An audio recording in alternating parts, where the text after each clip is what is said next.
Deffer et je suis maître de conférence en droit public au département études européennes de l'Université de la Sorbonne Nouvelle.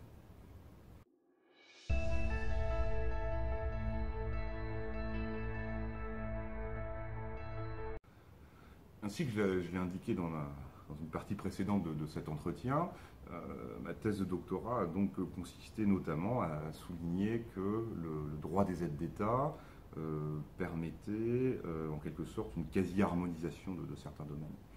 Et finalement, dire cela, c'est dans une certaine mesure rejoindre le débat relatif à la distinction entre intégration négative et intégration positive qu'on retrouve assez classiquement dans les études de droit de l'Union européenne et tout particulièrement dans les études de droit du marché intérieur. Et cette distinction intégration positive et négative, c'est une question qui était finalement assez centrale dans ma thèse et que j'ai essayé de développer à l'occasion d'une autre contribution au colloque du cinquantenaire de la CEDES. Une contribution consacrée aux relations, ou plutôt à l'articulation, entre les libertés de circulation et le rapprochement des législations pour l'établissement du droit du marché intérieur. En effet, très schématiquement, le droit du marché intérieur s'est développé sur deux ressorts qui sont interdépendants. Premier ressort, c'est l'application des libertés de circulation par voie judiciaire, par la Cour de justice et par les juridictions nationales. Et on sait en effet que des pans entiers du droit de l'Union européenne ont été développés par ce biais. Le second ressort, c'est bien évidemment le rapprochement des législations nationales. Par voie de procédure législative, les institutions de l'Union européenne peuvent aussi adopter des actes de droit dérivés qui vont régir un certain nombre de questions dans le marché intérieur. Et il est vrai qu'historiquement, le droit du marché intérieur s'est développé, je dirais, sur ces deux ressorts qui, je le redis, entrent en interaction. On ne va pas revenir ici sur, à titre d'exemple, les directives nouvelle approche. Ces questions-là sont assez connues. L'objet de cette contribution, donc sur l'articulation entre ces deux ressorts, a pour objet de discuter de deux points particuliers. Le premier point, c'est celui du champ d'application des libertés de circulation. En effet, dans la période récente, on assiste à une multiplication des arrêts de la Cour de justice faisant application des libertés de circulation dans des domaines qu'on qualifie souvent de réservés, domaines nationaux de compétences. Et des domaines dans lesquels on estime souvent soit que l'Union européenne n'est pas du tout compétente, soit en toute hypothèse qu'elle n'a pas à ce jour exercé sa compétence dans ces domaines-là, dans les champs de compétences partagées. À titre d'exemple, on a de plus en plus de décisions de la Cour de justice faisant application des libertés de circulation dans le domaine de la protection sociale, dans le domaine du droit du nom, ou de la nationalité aussi, ou encore dans le domaine de la fiscalité directe. Et lorsque les États, à l'occasion de ces affaires, s'opposent à l'application des libertés de circulation en raison du caractère retenu de la matière considérée, la Cour de justice a une réponse constante. En substance, quand bien même telle ou telle matière relève de la compétence des États membres, ceux-ci doivent exercer ces compétences dans le respect des libertés de circulation. En bref, on comprend bien que la question, je dirais, du champ d'application des libertés de circulation n'est pas déterminée par les règles de compétence. Alors ça, c'est une question que j'essaie de creuser. Comment est-ce qu'on peut l'expliquer? Et de ce point de vue-là, je propose une piste d'explication qui repose sur la distinction entre règles de compétence et règles de droit matériel. On pourrait l'expliquer comme ça. L'idée est la suivante. Si on lit bien les traités, on voit qu'il existe effectivement tout un ensemble de règles de droit matériel qui existent à côté, on va dire comme ça, des règles de compétence. Ce sont les libertés de circulation, ce sont aussi, à titre d'exemple, les règles de concurrence. Ces règles de droit matériel sont très souvent revêtues de l'effet direct. Elles peuvent être donc appliquées directement par la Cour de justice de l'Union européenne et aussi par les juridictions nationales. Et dans le traité, il n'existe à ce jour aucune disposition selon laquelle le champ d'application de ces libertés, de ces règles de droit matériel, devrait être défini en fonction des règles de compétence de l'Union européenne. Il n'y a pas de règle explicite à cet égard.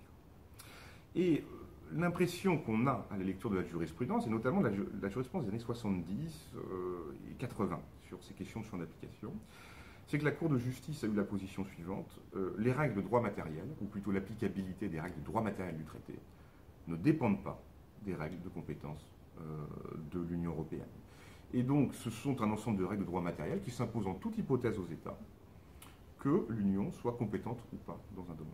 Et du coup, on voit bien, je dirais comme ça, qu'à la lecture de la jurisprudence de la Cour de justice, les questions de champ d'application du droit de l'Union, et surtout des règles de droit matériel du traité, sont distinctes des questions de l'étendue des compétences de l'Union européenne. Et ça permet d'expliquer tout simplement que ces deux questions sont distinctes et que, visiblement, on gagnerait en tout cas à ne pas résumer la question du champ d'application du droit de l'Union européenne à la question des compétences de l'Union européenne, et que lorsqu'il est question de champ d'application du droit des règles de droit matériel, plutôt on va dire comme ça, il faut surtout s'intéresser tout simplement aux catégories juridiques qui sont contenues dans le traité et qui déterminent l'application de ces règles de droit matériel. C'est par exemple, je ne sais pas, la libre circulation des travailleurs. Qu'est-ce qu'un travailleur? Qu'est-ce qu'une entrave à la libre circulation des travailleurs? Ce sont ces catégories-là qui vont déterminer le champ d'application des règles de droit matériel et pas les règles de compétences établies par le traité.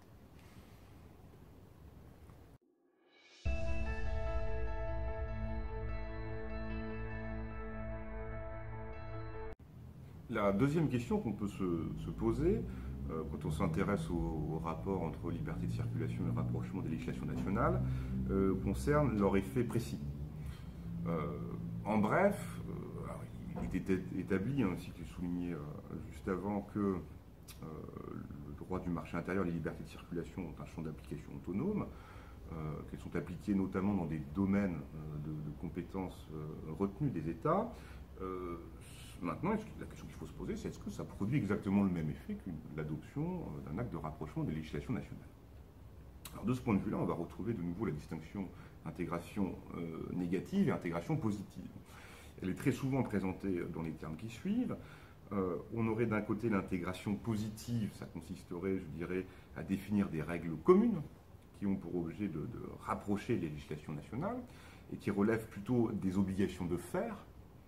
Tandis qu'il y aurait de l'autre côté l'intégration négative. L'intégration négative serait plutôt des règles qui posent des obligations de ne pas faire aux États, des règles d'abstention, et les règles de l'intégration négative auraient pour objet de faire disparaître, en quelque sorte, d'évacuer les législations nationales. Donc là, on est plutôt dans une logique d'intégration négative, de déréglementation, c'est parfois envisagé sous cet angle-là. Alors, ce que j'essaie de développer un peu dans cet article, c'est une analyse, je dirais, peut-être un peu plus nuancée, justement, de la distinction entre intégration négative et positive. C'est-à-dire, ce n'est pas de la nier, mais plutôt d'en reconsidérer les termes. Première remarque, il semble à première vue assez paradoxal de dire que l'intégration positive consiste à définir des règles communes et l'intégration négative consiste plutôt à interdire des règles nationales. Parce que, quand on y réfléchit, les libertés de circulation, comme les directives ou les règlements de rapprochement des législations nationales, eh bien, ce sont des règles communes aux États. Les libertés de circulation aussi, ce sont des règles définies en commun et qui s'imposent à l'ensemble des États membres dans les mêmes conditions. Donc, à l'évidence, ces deux procédés reposent sur la détermination de règles communes. Ensuite, deuxième remarque, est-ce que l'intégration positive toutefois ne serait pas distincte parce qu'elle donne lieu à des obligations de faire? C'est vraiment le domaine des obligations de faire. On oblige les États membres à faire telle ou telle chose, tandis que les libertés de circulation, c'est plutôt s'abstenir. Eh bien, là encore, cette distinction-là est difficile à tenir. Alors, déjà, la distinction entre obligation de faire et de ne pas faire, sur le plan logique, a donné lieu à beaucoup de débats.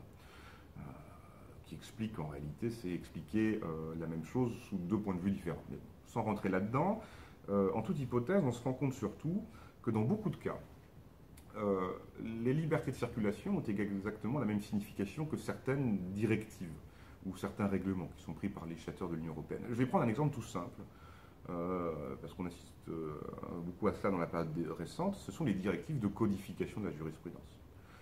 Si on prend une directive de codification de la jurisprudence, on se rend bien compte que les règles qui sont contenues dans le droit dérivé, les règles qui sont contenues dans les actes législatifs de rapprochement des législations, sont exactement, matériellement, les mêmes que les règles qui résultent de l'application des libertés de circulation par la Cour de justice. Donc, et ces règles-là peuvent être des obligations de faire ou de ne pas faire. Donc, même sur ce terrain-là, ce n'est pas là, en tout cas, qu'il convient de rechercher la différence profonde entre intégration négative et positive. Et à cet égard, je propose finalement deux pistes pour essayer d'approfondir la distinction entre intégration négative et positive. Alors, la première, c'est la question de l'ampleur des réformes envisageables. Très concrètement, la Cour de justice intervient de façon casuistique. C'est-à-dire que la Cour de justice, pour intervenir en faisant application des libertés de circulation, doit être saisie. Elle sera saisie d'une affaire particulière. Elle ne pourra pas juger au-delà de cette affaire, en toute hypothèse. Et donc, en raison de cette casuistique, la Cour de justice va pouvoir effectivement définir petit à petit des règles dans certaines matières, au fur et à mesure de l'application des libertés de circulation, mais elle ne peut pas avoir une appréhension globale et totale de toutes les problématiques immédiatement. Elle est forcément limitée par la casuistique. Et donc c'est au fur et à mesure des affaires que petit à petit, elle va pouvoir définir des règles précises sur un objet particulier. En revanche, le législateur de l'Union européenne, lui, peut embrasser la totalité d'une matière. Il va pouvoir définir des ensembles de règles beaucoup plus importants et qui vont surtout pouvoir déterminer, je dirais, la prise en compte de tous les intérêts en présence. Je prends un exemple assez concret, l'affaire Roche Portuguesa, la question du détachement des travailleurs. Où il est évident que le détachement des travailleurs a été, je dirais, presque créé par la Cour de justice par le biais de l'arrêt Roche Portuguesa. En vertu de cet arrêt, on le sait, le détachement des travailleurs constitue une forme d'exercice de la libre prestation de services, et l'état d'accueil des travailleurs détachés ne peut pas appliquer aux travailleurs détachés des mesures discriminatoires du type des permis, des autorisations préalables pour accueillir le détachement de travailleurs. Cela étant, la Cour de justice, dans l'arrêt Roche Portuguesa, ne règle pas un problème qui devient criant. C'est la question de savoir quelles sont les règles de droit social de l'état d'accueil qu'on va imposer aux travailleurs détachés. Et là, d'ailleurs, implicitement, dans l'arrêt, elle passe la main au législateur de l'Union européenne. Et donc, seul le législateur de l'Union européenne a pu embrasser tous les intérêts en présence, c'est-à-dire les intérêts économiques, les intérêts de la libre circulation, mais aussi les intérêts de protection sociale qui se posent nécessairement en matière de détachement des travailleurs.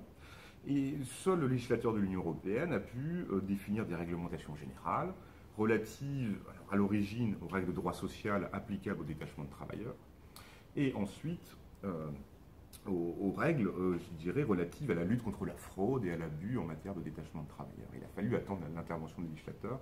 La Cour de justice n'aurait certainement pas pu, par le biais de son activité décisionnelle, poser des règles équivalentes à celles qui ont été prises par voie de directive.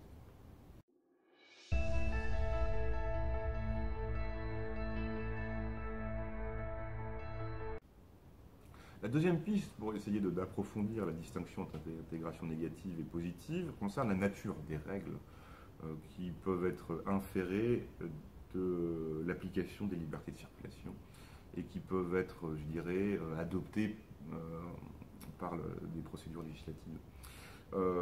Et on revient à ce moment-là à la distinction entre règles de compétence et règles de droit matériel. Très concrètement, la Cour de justice ne pourra jamais poser que des règles de droit matériel. En tout cas, on voit difficilement comment l'interprétation des libertés de circulation pourrait aboutir à une règle de compétence, c'est-à-dire, ce que j'entends par règle de compétence, une règle selon laquelle telle autorité peut, de l'Union européenne, peut, je dirais, adopter des actes juridiques nouveaux qui vont modifier l'ordonnancement juridique. En effet, le législateur de l'Union européenne, lui, peut tout à fait, sur la base du rapprochement des législations, modifier les règles de procédure existantes dans l'Union européenne. On peut créer, par exemple, des organes spécifiques qui vont considérer certaines matières.